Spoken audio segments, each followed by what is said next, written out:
Gold, trusted gold buyers. మీరు తాకట్టు పెట్టిన బంగారాన్ని విడిపించి ఈ రోజు ఉన్న మార్కెట్ ధరకు కొనబడను. జర్నీ ఎలా ఉండింది అసలు? ఈ 9 months ఆఫ్ జర్నీ ఎలా తీసుకున్నారు? చాలా ఈజీగా అయ్యింది అనుకుంటా. అవునా?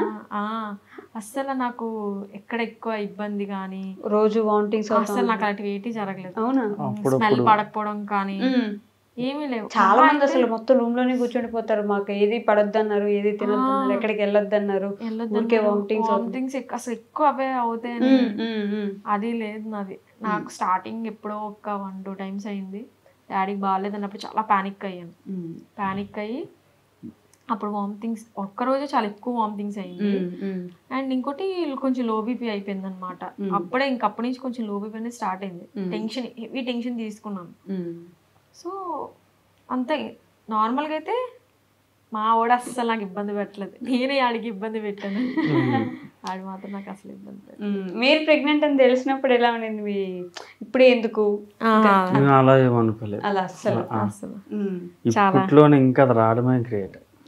మాకా అసలు మాకు పెళ్ళి అవుతున్నప్పుడే మమ్మీలో వచ్చిందా మాకు తెలియకుండా మీరు ఏం చేయకండి, వెంటనే మాకైతే కావాలి వీడి ఫ్యామిలీ నుంచి అదే. ఇప్పుడు పెళ్ళి అయిన తర్వాత నుంచి ఎప్పుడు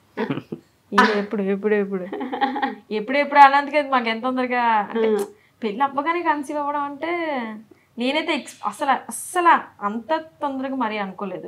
కావాలి మాకు ఎప్పుడు వచ్చినా కావాలి, కానీ ఒక 6 months గ్యాప్ ఉంటే బాగుండు అని అనుకున్నాను. కొంచెం మాది వెడ్డింగ్ వెడ్డింగ్ లైఫ్ కొంచెం వేరే ఉంటది.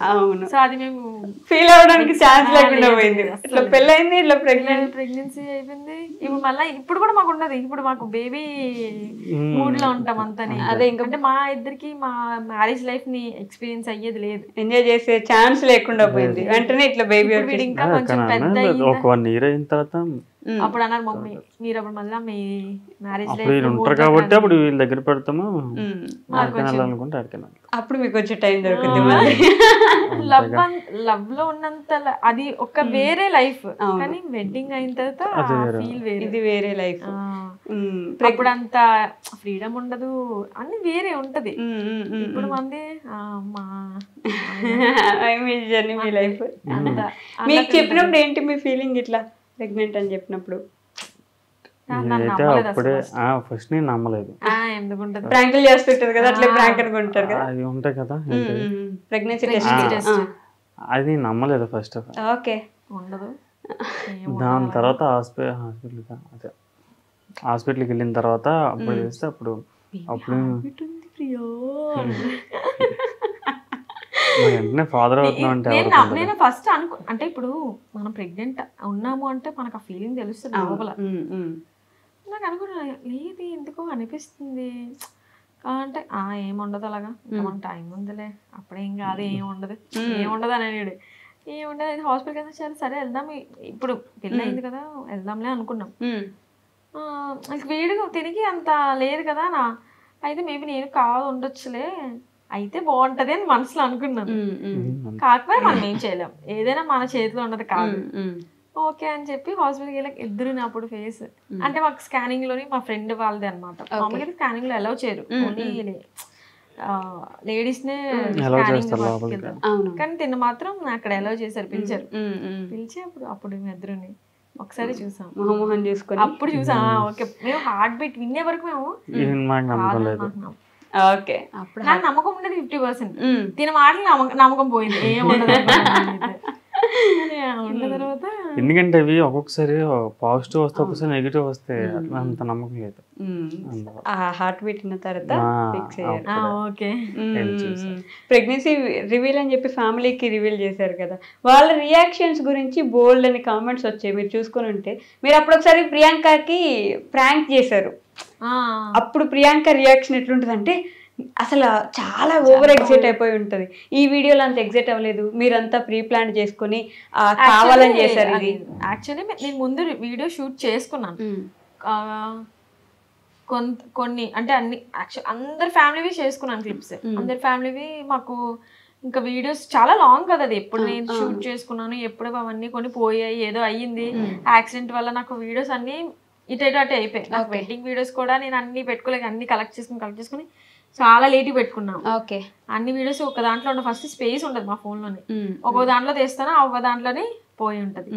సో పోయిన తర్వాత ఇంకా మీరు ఆల్రెడీ నేను చెప్పాను అనమాట, లైక్ మీరు అప్పుడు నాకు ఎలా రియాక్ట్ అయ్యారో నాకు అలాగే రియాక్ట్ అవ్వండి, నేను అది రియాక్షన్ తీసుకుంటాను అని చెప్పి. ఓకే. సో ఇంకా మరి ఆ సేమ్ రియాక్షన్ ఎక్కడ వస్తుంది, అంత న్యాచురల్ ఉండదు కదా. సెకండ్ టైం చెప్తే న్యాచురల్ ఉండదు, ఫస్ట్ టైం ఉండేది పోతుంది ఆటోమేటిక్ గా, అంతే న్యాచురల్ గా రియాక్ట్ చేస్తారు మనందరం. అదేమన్నా సినిమా అంతే క్లియర్ గా యాక్ట్ చేసుకుంటూ కూర్చోలేదు అసలు. ఆ ఫీల్ వచ్చింది వేరే ఉండేది. అసలు ప్రియాంక అయితే ఫస్ట్ టైం చెప్పినప్పటికైతే ఏడ్చేసింది కూడా. ఓకే. ప్రియాంక ఇంకో మా సిస్టర్ వాళ్ళందరూ రియాక్షన్స్ లేవు, పోయినప్పుడు ఇంకేం చేసుకుంటాను.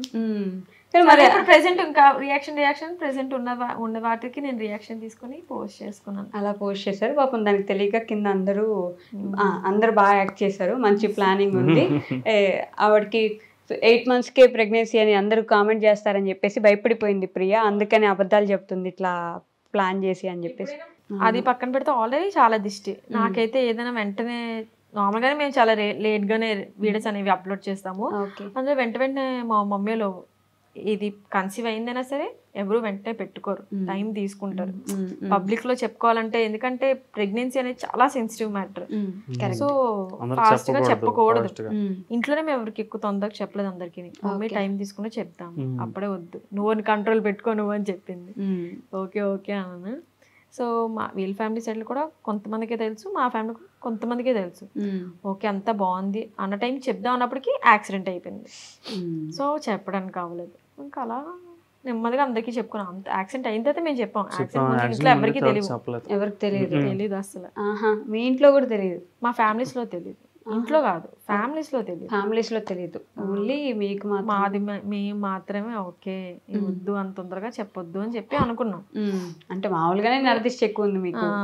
అలానే మా ఫ్యామిలీస్ లో అయినా సరే ఎవరైనా సరే, మా డాడీ సైడ్ అయినా సరే, ఇప్పుడు కన్సీవ్ అయిన వెంటనే వాళ్ళకి పిల్లలు పుట్టినప్పుడు మాకు తెలుస్తుంది, ఓహో కన్సీవ్ అయ్యి పిల్లలు పుట్టిన తర్వాత మాకు పిల్లలు పుట్టారా అని చెప్పేసి. మనం యూట్యూబ్లో ఉన్నాం కాబట్టి ఇంకొంచెం ముందు చెప్పుకుంటాం అంతే. కానీ యాక్చువల్లీ ప్రెగ్నెన్సీ అనేది మమ్మీలు అన్నారు అంత తొందరగా చెప్పుకోకూడదు అని చెప్పేసి. సరే బేబీ పుట్టింది కూడా చేసి పెడదాం అంటే, ఇంకా యాక్చువల్లీ నాది ఏమంటారు డెలివరీ డేట్ చాలా ముందు, డెలివరీ డేట్ కానీ ఇంకా ముందే డెలివరీ పుట్టేసాడు. నార్మల్గా ఏంటంటే యాక్సిడెంట్ అయిన తర్వాత బేబీస్ అనేది డెలివరీ అయిపోతారంట. ఓకే. అంటే మంత్ తక్కువ, నెల తక్కువ. కానీ ఏమంటారు సీమంతం ఇంకా నేను సెప్టెంబర్ లో పెట్టుకుందాం అనుకున్నాం. ఓకే. పెట్టుకుని ఏముండదు, మా వాడు అప్పుడే వస్తుంటాడు. యాక్చువల్లీ మ్యాటర్నెట్ షూట్ ఇవన్నీ కూడా నేను సెప్టెంబర్ లోనే ప్లాన్ చేసుకున్నాను. నాది ఆ షూట్ కూడా నేను చేసుకోలేదు కదా, యాక్సిడెంట్ అయింది. ఇంకా యాక్సిడెంట్ తర్వాత ఇంకా చేద్దాంలే. యాక్సిడెంట్ అప్పటికి మీకు 4 months? 4 months అంతే. ఈ డేట్స్ కూడా నాకు అసలు తెలియదు, ఎన్ని మంత్స్ ఏంటి, చాలా కన్ఫ్యూజన్. వీక్స్ లో చెప్తారు. సో సర్లే అని చెప్పేసి అయిపోయింది. చేసుకుందాం ఈ సెప్టెంబర్కి చేసుకుందాము, టైం ఉంది కదా అని చెప్పి అనుకున్నా. కానీ అప్పటికే ముందే మా వాడు రివీల్ అయిపోయాడు, వచ్చాడు. ఇంకేం చేయాలి, అప్పటికి ఫీల్ అయిపోయింది, చా ముందే చేసుకున్నా బాగుండు మమ్మీ అంటారు. అందుకే ఇది లేట్ చేయకూడదు, ఎప్పుడైనా సరే ఏదైనా ముందే చేయాలి. సీమంతం కూడా మేము ముందే చేసుకుందాం అనుకున్నాము, కానీ లేదు. సెప్టెంబర్ మమ్మీ అన్నారు వద్దొద్దు అసలు, ఏది ప్రెగ్నెన్సీ అనేది నీ చేతిలో ఉండదు ప్రియా, ఎప్పుడు ఏదైనా సరే మనం ముందే చేసుకోవచ్చు, అందులో నీకు కూడా కొంచెం బాగుంటుంది. ఇంకా లేట్ నువ్వు ముందుకు వెళ్ళిపోతే నువ్వు వీక్ అయిపోతుంటావు, వద్దు అని చెప్పి సీమంతం అయింది 10 days లో పుట్టేశాడు. ఓన్లీ 10 days, కరెక్ట్గా 10 days. ఓహో, సీమంతానికి బేబీ పుట్టడానికి 10 days గ్యాప్. 5th month లో చేసుకుంటారు శ్రీమంతం బేసిక్ గా అయితే. 5th లో చేసుకుంటారు, 7, 8. ఓకే. సో 7 లో పుట్టాడు అయితే మీకు బాబు. 8 లో పుట్టాడు. సో ఈ గ్యాప్ లోనే అసలు నేనైతే కూడా టైం ఉంది, ఇంకా ఒక 3-4 days టైం ఉంది. ఓకే. అసలు నేనైతే అనుకోలేదు అంత తొందరగా. నార్మల్ నార్మల్ కాబట్టి మనం ఇంకా ఏం చెప్పలేమన్నారు. సో సి సెక్షన్ అయితే నాకు టైం ఉంది, పెయిన్స్ ఆటోమేటిక్ గా వచ్చేసాయి. వచ్చేసినా సరే నేనైతే యాక్చువల్ నైట్కి వచ్చినా సరే ఏముండదు ఇవి మేడం బోల్ టైం ఆల్రెడీ ఆ రోజు ముందు రోజు నైటే చెకప్కి వెళ్ళాను. ఓకే. అంటే ఈ రోజు నైట్ వెళ్ళామంటే నెక్స్ట్ డే ఆ రోజు నైట్ అంతా పడుకోలేదు ఇంకా పెయిన్స్ అని. కానీ మేడం అన్నారు నువ్వు ఏం టెన్షన్ తీసుకోక నీకు టైం ఉంది చాలా అని, హ్యాపీగా ఉండి హ్యాపీగా తిరిగాను, హ్యాపీగా ఉందామా. ఆ రోజు నైట్ నుంచి అయితే నొప్పులు వస్తున్నా సరే అయితే నొప్పులు వస్తాయేమో నార్మల్ గా. నాకు ముందు కూడా నాకు యాక్చువల్లీ పెయిన్స్ ఉంటాయి నార్మల్ గా, మనకి ఇంక దగ్గర అవుతూ కొద్దిగా పెయిన్స్ అనేవి వస్తాయి, కాళ్ళ నొప్పులు ఎక్కువ వస్తాయి.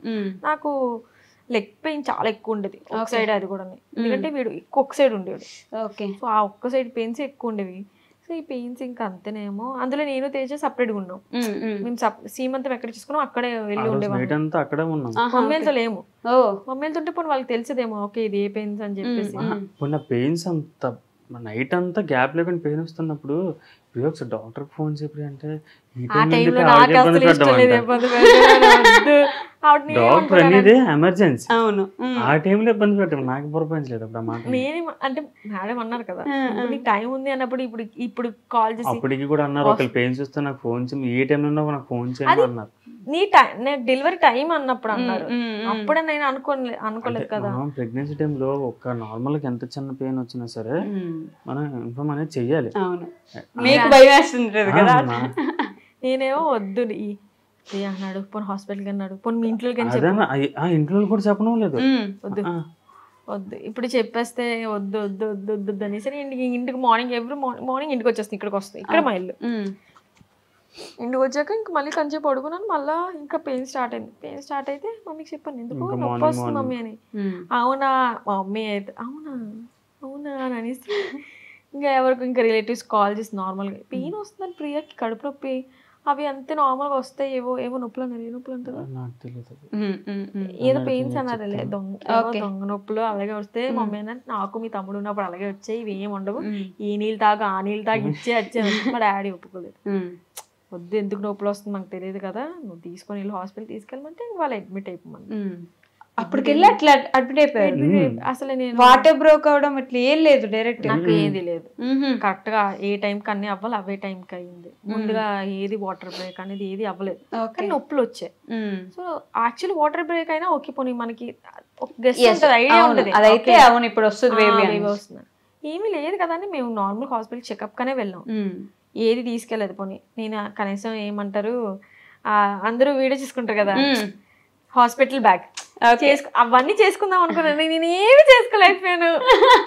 అసలు వీడియోస్ చేయలేదని అంటే మెమరీ ఉంటాయి కదా, నేను అవన్నీ చేసుకుందాం అన్ని అనుకున్నా, ప్లానింగ్ అనుకున్నా ఇలా చేసుకోవాలి అలా చేసుకోవాలి ఇది ఇలా పెట్టుకోవాలి, నైట్ షూట్ కూడా నేను చాలా అనుకున్నాను. చాలా డిసప్పాయింట్ అయిపోయిన ఆ టైంకి, నేను ఇది చేయలేదు. ఓన్లీ సారీతోనే నేను ఫొటోస్ దిగాను తప్ప ఇంకేవి నేను ఇంకా యాక్చువల్లీ రీల్స్ కూడా ఎక్కువ ఏం చేయలేదు. లెగ్స్ పెయిన్ ఉండేవి కదా చేద్దాంలే ఈ సెప్టెంబర్ లో మాత్రం అన్ని చేసేస్తాను, కాన్సెప్ట్ రీల్స్ అన్ని రాసుకొని ఉంచుకున్నాను, ఇవన్నీ చేసుకుంటాను ఈ టైంలో అనుకున్నాను. నాకు టైం ఇవ్వలేదు. ఏమైనా వంటలు చేసి పెట్టారా? ఇంకా స్టార్ట్ అవ్వలేదు. ఇంకా నేను చేసిన తొందరగా నచ్చుతాను, నేను చాలా బాగా చేస్తాను, బాగా చేస్తాను, నిజంగానే చాలా బాగా చేస్తుంది. బాగా చేస్తున్నాడు మళ్ళీ మనం చెప్పాలి ఇష్టంగా తినేస్తాం కదా. ఒక మాట ఇప్పుడు తను నన్ను ఇష్టపడుతున్నప్పుడు నాకు నువ్వు ఇష్టమని చెప్పకపోతే చెప్పుకుంటూ ఉండాల్సింది కదా, చెప్పాలని నన్ను ఎందుకు అంటున్నావు? చెప్పుకుంటుంటే అసలు నేను ఇష్టపడేదాన్ని కాదు, ఏదో అయ్యేదే కాదు.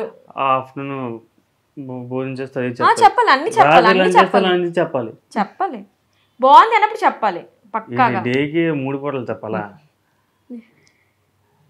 అంటే చాలా మంది చాలా క్వశ్చన్స్ అడిగారు కదా, ఒక ఆన్సర్ ఇవ్వగలరా మీరేమైనా? మీ కామెంట్స్ కింద పెట్టిన మీ వీడియోస్ కింద పెట్టిన కామెంట్స్ అన్నిటికీ ఒక సింపుల్ ఆన్సర్. మీరు అడిగిన దాన్ని బట్టి నేను చెప్పగలరా? ఏమో నేనైతే అంటే ఇప్పుడు మనం యూట్యూబ్ ప్లాట్ఫామ్ కానీ సోషల్ మీడియాలో ఉన్నామంటే నెగిటివ్ ఉంటే పాజిటివ్ ఉంటాయి. నెగిటివ్ చూస్తే బాధ అనిపిస్తుంది, పాజిటివ్ చూస్తే హ్యాపీగా ఉంటుంది. సో ఏది చూస్ చేసుకోవాలో మనమే డిపెండ్ ఉంటుంది. నేనైతే పాజిటివ్లోకి చూసి, నెగిటివ్ చూస్తే బాధగా అనిపిస్తుంది. బాధగా అనిపించినప్పుడు ఎందుకు ఎవరైనా ఇలా పెట్టారు అని అడుగుతాను, నేను అంటాను తింటా. నేను మా చెల్లి డిస్కస్ చేస్తాను, ఎందుకు ఇది ఇలా వచ్చింది, ఎందుకు ఇలా పెట్టారు. అస్సలు పట్టించుకోడు, పెద్ద కాదు అసలు. ప్రియా వస్తాయి మనం వాళ్ళకి వద్దని చెప్పిన వాళ్ళు పెడతారు, అవుతాను కానీ నాకు పాజిటివ్ కామెంట్స్ చూసినప్పటికీ ఇంక ఇది డిసప్పియర్ అయిపోతాయి. అప్పుడు నేను అడిగినప్పుడు పెళ్లి ఎప్పుడు చేసుకుంటున్నారంటే లైఫ్ లో చాలా సెటిల్ అవ్వాలి అన్నారు. ఇప్పుడు సెటిల్ అయ్యారా? అయ్యా పర్లేదు, లైఫ్ లో సెటిల్ అవ్వ కాదు, టైం అంటే నేను అప్పుడు మాకు అప్పటి నుంచే ఉంది ప్లానింగ్, ఓకే మేము ఈ టైం చేసుకోవాలి, ఎప్పుడు చేసుకోవాలి, మేము ఫెబ్ లో చేసుకుందామని అనుకున్నాం. అప్పుడు చెప్పాం కదా అవును ఫెబ్ లో చేసుకోవాలి. ఎప్పుడు చేసుకున్నా మేము మ్యారేజ్ మాత్రం చేసుకోవాలనుకున్నాం, కానీ అవ్వలే. అంత ఈజీ కాదు. ఎప్పుడు అవ్వాలో అప్పుడే అవుతారు. కానీ ఎప్పుడైనా సరే ఫిబ్రవరి అని చెప్పి అనుకున్నాం. జాబ్ ఫెబ్ లోనే చేసుకున్నాం కూడా. ఫెబ్ లోనే చేసుకున్నాం. ఎందుకు ఆ ఫెబ్ మీద అంత? మా మమ్మీకి నాకు ఫెబ్ లో చేయడమే ఇష్టం, సో అందుకే నేను ఫెబ్ లోనే చేసుకోవాలనుకున్నాను. ఎలాగ మమ్మీకి యాక్చువల్లీ అరేంజ్ మ్యారేజ్ చేయడం ఇష్టం, నేను చేసుకోలేదు కదా, అట్లీస్ట్ అదేనా నేను. అండ్ అది కాకుండా శివుడు పార్వతి, శివుని ఎక్కువ నమ్ముతాను కదా, సో శివుడు పార్వతి పెళ్లి ఫెబ్ లోనే అయింది. అండ్ ఫెబ్ లో చేసుకుంటే మేము ఇద్దరు బాగుంటాం, కలిసి మంచిగా ఉంటాము అని చెప్పి మమ్మీ నమ్మకం. ఫెబ్ లో చేసుకోవాలని నేను డిసైడ్. ఓకే. సో పేరెంట్స్ విలువ కానీ వాళ్ళు చేసిన కష్టం కానీ మనం పేరెంట్స్ అయ్యాకే తెలుస్తుంది అని అంటారు. ఎంతవరకు నిజం? మీకు అలా అర్థమవుతుంది? చాలా బాగా. అస్సలు ప్రెగ్నెన్సీ, నేను ప్రెగ్నెంట్ ఉన్నప్పటి నుంచి కూడా నాకు అప్పుడు తెలిసింది.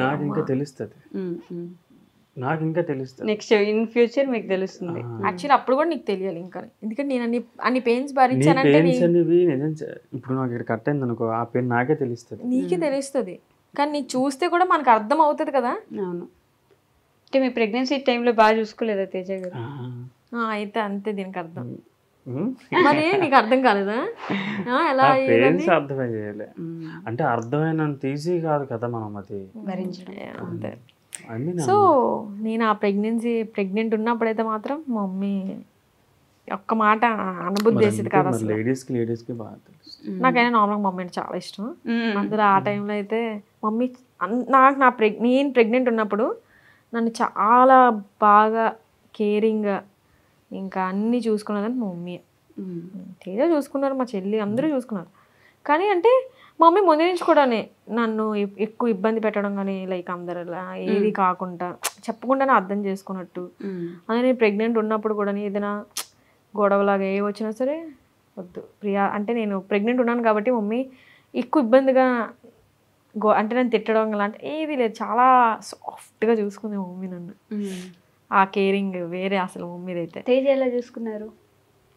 తేజ బాగానే చూసుకున్నాను. ఇప్పుడు మదర్కి నా హస్బెండ్కి కంపేర్ చేయకూడదు, ఏది కంపేర్ చేయకూడదు. ప్రియా మదర్ చూసుకుంది వేరు, ప్రియా చూసుకుంది వేరు, ఇంకా హస్బెండ్ కన్నా. కానీ అలా ఏమి ఉండదు. చాలా మందికి మదర్ లేకపోతే హస్బెండే మదర్లా చూసుకుంటారు. అవునా కదా? అవును, కానీ మదర్ పొజిషన్ అయితే ఎవరికి ఇవ్వలేరు. నేను అది మాట్లాడు, అది ఎవరు తీసుకోలేరు. మరి అదే ఇవ్వలేం కాదు, తీసుకొని అది ఉండాలి. కాదు. ఈ పోస్ట్ పార్టం డిప్రెషన్ ఏమైనా ఉందా మీకు? అంటుంటారు కదా అందరూ, ఉందా? ఫీల్ అవుతున్నారా? అదే అర్థమవుతుంది నాకు కొంచెం. పోస్ట్ పార్టం డిప్రెషన్ అని బేబీ పుట్టేసిన తర్వాత ఒక ఫేస్ ఉంటుంది, ఆవిడ ఆ ఫేస్లో ఉన్నారు ఇప్పుడు.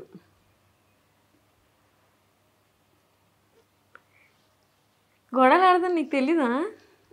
ఊరికే కోపం తెచ్చేసుకోవడం, గొడవలు ఆడడం, ఏడవాలనిపించేయడం, ఏదో ఒకటి ఆలోచిస్తూ ఉండడం, అదే ఆ ఫేస్ ని పోస్ట్ పార్టం డిప్రెషన్ అంటారు. పేరు తెలియదు తేజ. అవన్నీ తెలుసు కదా, అవన్నీ గమనించుంటారు కదా ఈ గ్యాప్ లో.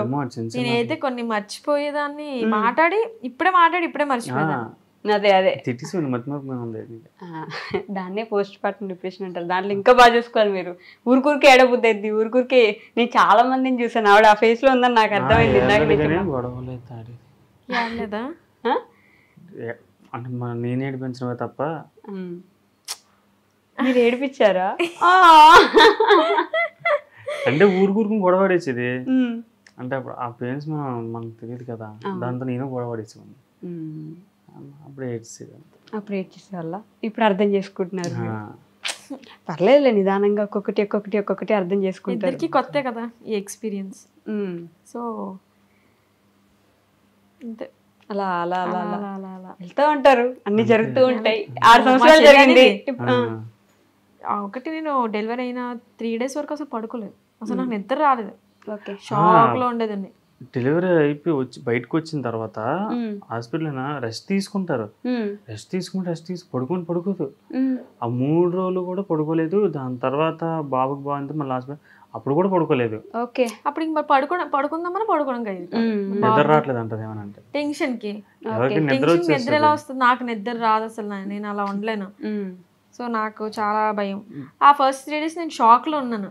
ఓకే. నేనే డెలివరీ అయ్యింది అండ్ బేబీ వచ్చేది నాకేనా అన్న నేను షాక్ లో ఉండేదాన్ని. ఆ 3 days అసలు నేను నమ్మలేకపోయాను నన్ను నేనే. నేనే కన్నాను, నాకే అయింది ఇదంతా. మనకి ఒక ఎగ్జాక్ట్ డేట్ తెలుసు అనుకోండి, ఓకే ఈ డేట్కి అవుతుంది అని మనకు ఒకటి మైండ్ లో ఉంటది. ఒకటి మనకు ముందు అయిన తర్వాత అందులోని ఐ మీన్ ఎక్స్పెక్ట్ చేయకుండా అవుతుంది. దాని తర్వాత నేను అసలు అది ఏమంటారు ఎలా అంత సడన్ గా నేనే ముందుగా అవ్వకపోయి ఉంటే నేను ఆ టైం చాలా పానిక్ అయిపోయేదాన్ని. అమ్మో డేట్ వస్తుంది నాకు ముందుగానే, నేను తేజ డేట్ వచ్చేస్తుంది, తేజ నాకు భయం వేస్తుంది, తేజ నాకు అసలు ఎలా ముందంతాని అమ్మో ఎలాగా అనిపించింది. డేట్ వస్తున్నప్పటికీ ఓకే అయిపోవాలే, కానీ ఎలా అయిపోవాలనిపించింది అంటే వెయిట్ అదంతా మొయ్యాలంటే కష్టమే పోయి. సో ముందు ఫాస్ట్గా బయటకు వచ్చేస్తే బాగుంది అనుకునేదాన్ని మనసులో. అందుకని బయట చెప్తే ఒప్పుకోరు కదా, ఏం కాదు అలా అనకూడదు అని అనేవారు. సో నేను ఏది తొందరగా బయటికి చెప్పను. సర్లే ఓకే తొందరగా వచ్చేస్తే బాగుంది అనుకున్నాను, కానీ ఇంకా ముందే వచ్చేసి బాగానే. ప్రియాంక ఎలా